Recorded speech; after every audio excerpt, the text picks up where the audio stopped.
Hey, what's up, ladies and gentlemen? I'm Ignace and today I will be showing you how to create this awesome underwater atmosphere effect. Of course, this was inspired by the movie Aquaman. I went to see it, I really loved it, and especially the visual effects, what they've done there, I think that deserves an award for sure. And yeah, so we will be looking at how to recreate this kind of effect, and you can do it on your own. A few things you have to take care of is when you film something on your own, try to make sure that you don't have like electronics in the background, like in my case, but I didn't really have other options because that's not really gonna make it very realistic. Also, make sure that you are working with some kind of cyan blue light. I will give you some more details about this light immediately. And also, as you can see, I filled the room with a smoke machine, and then I kind of blew some wind into it to make it a little bit smoother and not really make it obvious smoke.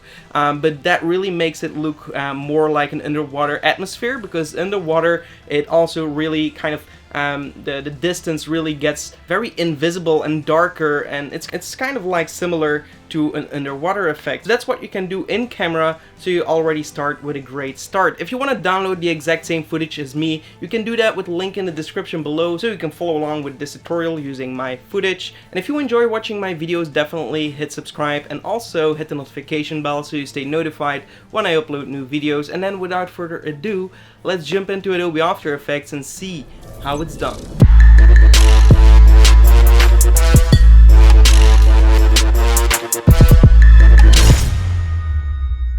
Also, very importantly, is that I used a specific light in order to kind of light my scene. Because of the smoke, if you're gonna be using a light, you're gonna get really nice atmospheric kind of rays that are going to fill the room and is also going to make that color more visible. So in this case, I use the RX-T12 RGB 50 watt, which is a light that goes from 2700 Kelvin to 9999 Kelvin, and it's a portable LED photo light that is flexible and super thin, so that's a really awesome kind of benefit, because most of the lights really take so much space that it's really hard to transport them if you have a shoot or something like that. And also you can add some batteries in that light so you can use it outdoors while you're filming in the forest, so that's really awesome. It also has built-in presets where you can toggle through all these different colors. So in this case I did use some kind of cyan color, so try to find something between blue and green, and that's some kind of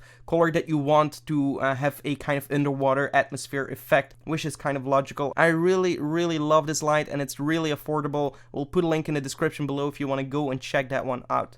Alright, so here we are in Adobe After Effects, and as you can see, we have our shot right here, which looks pretty cool and kind of close to Aquaman's kind of color science. Of course, they put a lot more time and effort into grading, and especially the skin tones look way better in their shots, because yeah, of course, they take their time. Of course, this is a do-it-yourself at home tutorial. Anyway, so I will be giving you the fish on itself. So right here I do have particles right here of the fish, which you can also download with the link in the description below. I'm not going over that in this tutorial. I will go over like the settings that I used, but I already have a video kind of like this. So yeah, just to show you very quickly, we have the fish here that I kind of animated with the puppet tool, which I did kind of the same with the bat tutorial. If you haven't seen that, I'll try to put a link in the description below so you can go and check that out. It's kind of the same technique. So yeah, that's basically After Effects. You learn a ton of techniques and then you just change them up a little bit in new videos. And then we have a Trapco particular setting right here, so that's why I'm actually giving this away, because it's going to take way too much time to dive into it, and it's kind of the same technique than like my previous tutorial. So let's start from scratch. What I'll do is use my original footage and bring this into my composition. I was a little bit out of focus here, I'm sorry for that, but that's because my autofocus and mist aren't the best friends apparently. So yeah, looks already pretty cool because of the mist and the kind of light. It already looks very kind of underwatery. So yeah, we already are off from a great start. It's always going to be more difficult if you don't have this option. So of course, if you work with auto footage, you can simply grade it and it should be okay. So what I'll do is right click new, and I will go and apply a new solid layer. I'm going to rename this light race, and then I'm going for effect blur and sharpen. Well, I'm actually noise and grain, and apply a fractal noise layer right here. The first thing they'll do is open up the transform setting and uncheck uniform scaling. I'm going to decrease the width here and increase the height.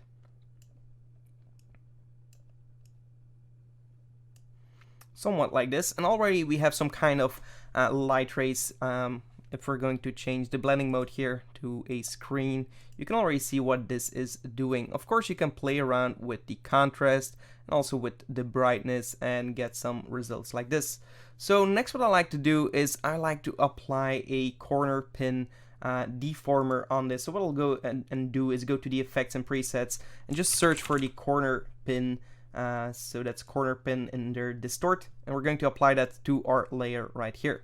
So in here you can really kind of shift these over here and kind of get it looking like that.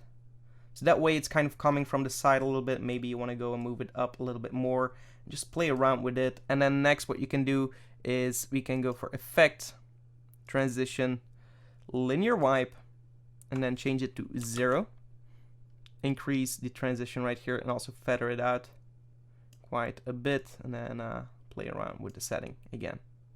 And of course, if you want to fade it out on the side, you can duplicate your linear wipe, kind of shift it over, and that way you get something like this. So it's completely up to you. I also like to add some kind of blur to it, so blur and sharpen, and I will go for a fast box blur and just set it to 1, and that will soften it up a little bit.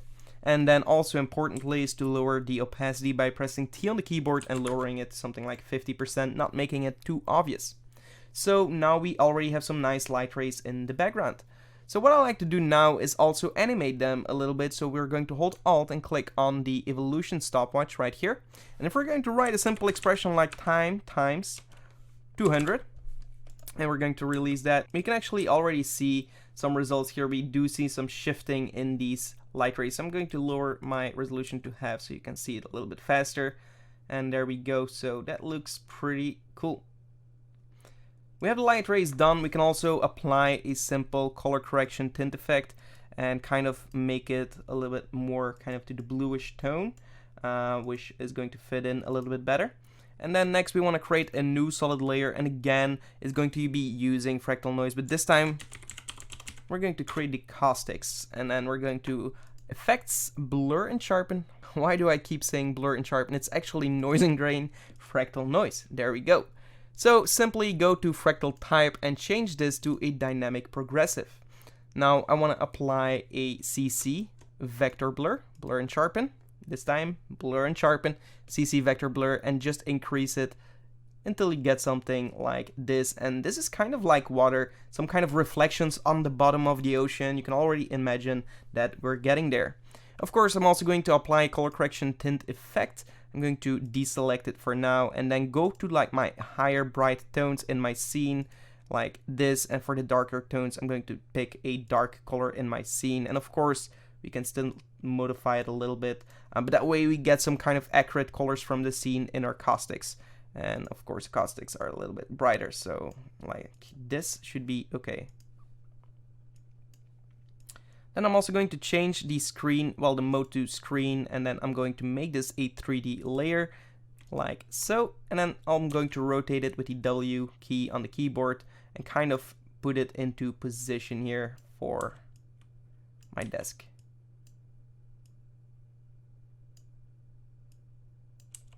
You can move it over here. You can also resize it if you want. And something like that. Okay. And of course, I'm also going to just rescale it just a little bit and increase the contrast to see it a little bit more obvious. I'm also going to change my resolution back to full. And there we go. We can play around with the brightness until you get something that you like. And again, Alt, stopwatch, time, maybe 250 this time, times 250. That's going to animate it. You can already see it's animating in the background. Really cool. And then we want to just go and with our pen tool kind of draw a kind of mask around it. So what I like to do is actually go to the ellipse tool right here and double click on that. And then I'm going to open up my mask options and increase the feather something like this, and then decrease the expansion to keep it subtle, and then of course move it in here so we are not overlapping myself or the keyboard, and just play around. It can be very subtle, but you can see this little detail in the background is gonna do a lot. So we can now duplicate our caustic, so click on the layer, go to edit and duplicate it, press M on the keyboard and delete the mask for now, and then W and then rotate it like 90 degrees, and kind of rescale it, reposition it, maybe even rescale it in the transform right here, and then again use the pen tool to kind of mask out the edge here, and that's gonna be our reflection on the edge.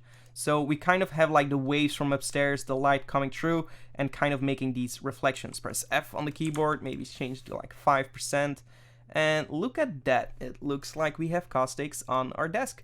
And of course, if you're using a moving scene, you'll have to go through some 3D tracking, and all these things are pretty straightforward, but in this case it's very simple as we're shooting on a tripod.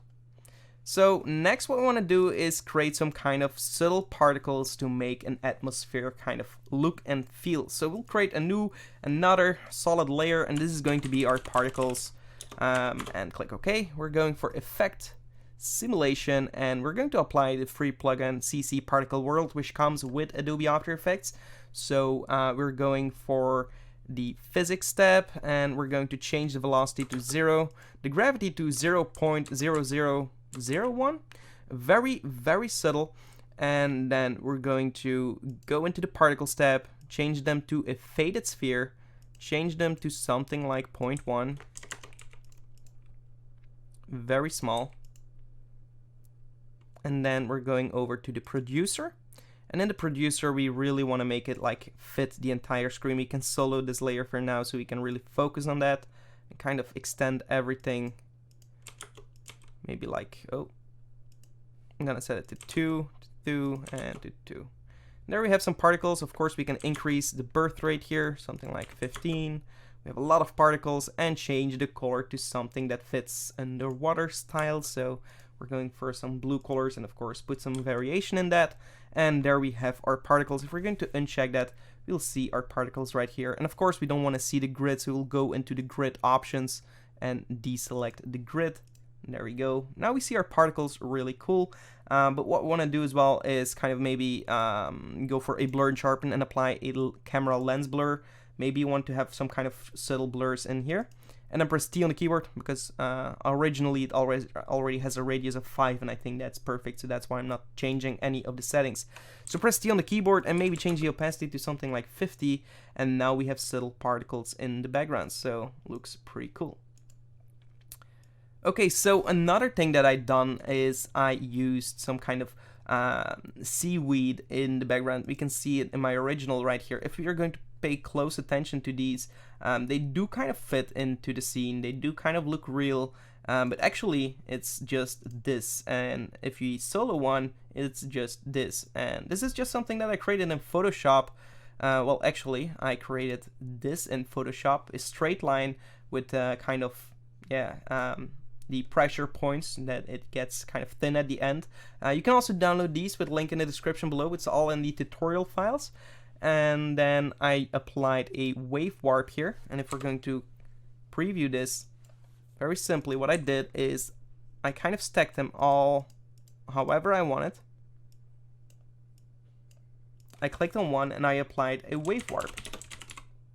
And if we apply a wave warp, we can see that we can modify the angle. We can modify the width. And there we already have something really nice, and it instantly has a wave speed already, and I thought 1 was actually pretty good. We can maybe lower the height to 5. And now we already have a subtle animation for our seaweed, and now just stack them up until you get something like this. So I'm going to be using this composition, but it's really simple to set up, as you can see. We're going to the underwater footage, and I'm going for my project. I'm going to use the seaweed here. So that's the exact same composition.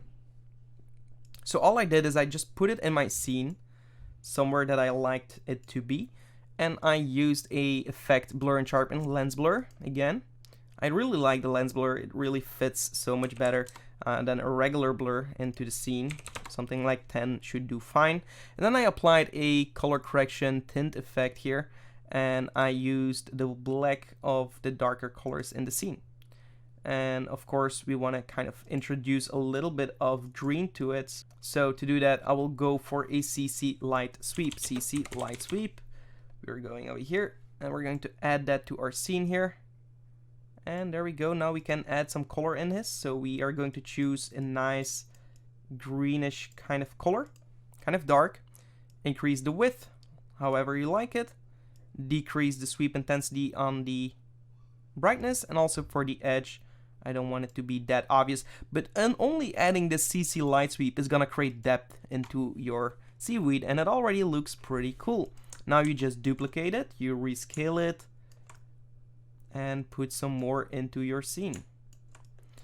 And also, very importantly, if we're going to duplicate one more and like put it over here, maybe it's not gonna fit in here as good as it fits in here because the colors are different. So all you do is kind of taking new colors, and you can, did you see that little change? If we're going before, after, it fits in better, and that's just because we made the colors fit. So we duplicate it once more, increase the size, and there we go. So this is how we put some seaweed in the shot, and especially here we can see the big difference here. So I'm going to choose this color, and boom, fits in a lot better. Cool. And yeah, just play a little bit with vegetation.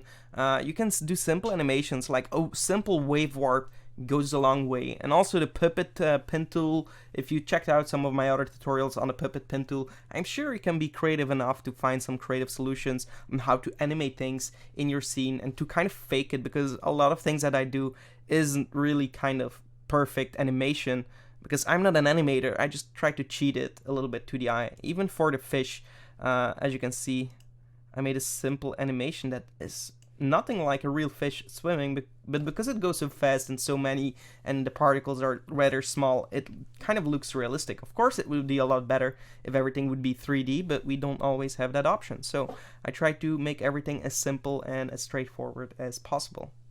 So another thing that I've done is I use the actual kind of color grading style. So if we're going to create a new adjustment layer on top, and I go back to my previous, I do have a Lumetri color right here. And if I'm going to copy this Lumetri color and I'm going to paste it on top here, we can see a big difference. And actually, these colors, this style, are the actual colors from the actual movie Aquaman. And how I've done it is super simple. I went into Premiere and I took a print screen of the trailer of Aquaman underwater, a shot that I liked, the colors that I liked, and I simply matched them. So I already have a tutorial on how to match colors. Again, I will put a link in the description below. But that's how I matched it. So that's all I've done. So right here we can see color wheels, or where is it? In the HSL. I think you can only do it in Premiere for the moment. But anyway, that's how I did it. So that instantly looks way cooler in my opinion. Really like a movie. So for the fish, what you'll do is go to your project manager, right click and go to import file. And again, you can download these with link in the description below. But we have them right here. I will prepare them a little bit better for you guys. So we have our fish here. I'm going to click them. It's a PNG sequence. Make sure you have PNG sequence checked on right here, and then just import it. And of course, always when you import an image sequence, it will have like a default FPS. Make sure, in this case, I rendered my fish out at the same frames per second as my sequence, because that's where I took them from. But I did make a little mistake. If we check here, I have almost 60 frames per second. That's not something I need, and that's also going to slow down in render speed. And yeah, but it should have been 24 anyway. I'm going to copy these frames per second, right click on my sequence, interpret footage main. I'm going to paste my frames per second here, and then just click OK. Assume that frame rate, and then we can import that into our scene like this, and we have our fish. Woohoo! So this looks pretty cool. We have them in our shot.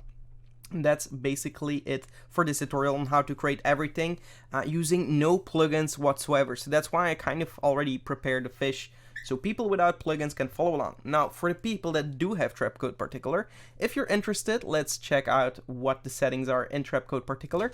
So I'm going back to my original sequence and click right here on the layer, go to Effects, Controls, and all I've done is I made, if we press U on the keyboard, some particles, and then all of a sudden I changed them to 0 particles so that they would stop emitting and we don't have new kind of fish. But I did change my life to 25, a bigger amount, so they don't disappear. We can see that I have emitter type box. I have a little bit of a velocity, well actually 150 random, and I made an emitter size of 500 right here. So I used a textured polygon and I chose my fish layer right here at a random loop. I made sure that my fish is loopable by just making it like that. Then next I also checked orient to motion on. The size, I also played with size and size random to make some kind of variations in the fish. And then lastly, in the air control tab, I played with the spin amplitude, set that to 35. And for the turbulence field, I changed that to almost 400 and played with the scale and set it to 2. And that's basically it. Of course, for the rendering, I also checked on motion blur. So motion blur set to, in this case, 500, but it doesn't really matter. And I increased the opacity boost just a little bit to compensate with the motion blur that we created. And then a few tints and curves effects and a camera lens blur, of course, a tint effect again, and a light sweep.